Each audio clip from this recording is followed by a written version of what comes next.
بسم الله الرحمن الرحيم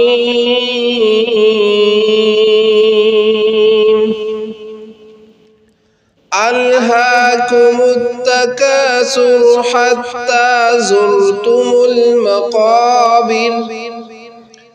كلا سوف تعلمون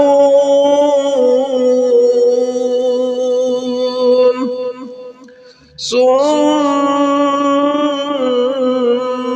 كلا سوف تعلمون كلا لو تعلمون علم اليقين لترون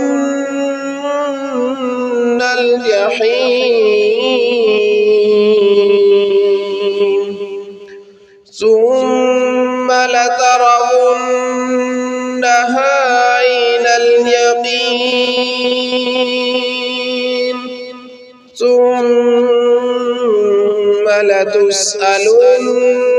يومئذ عن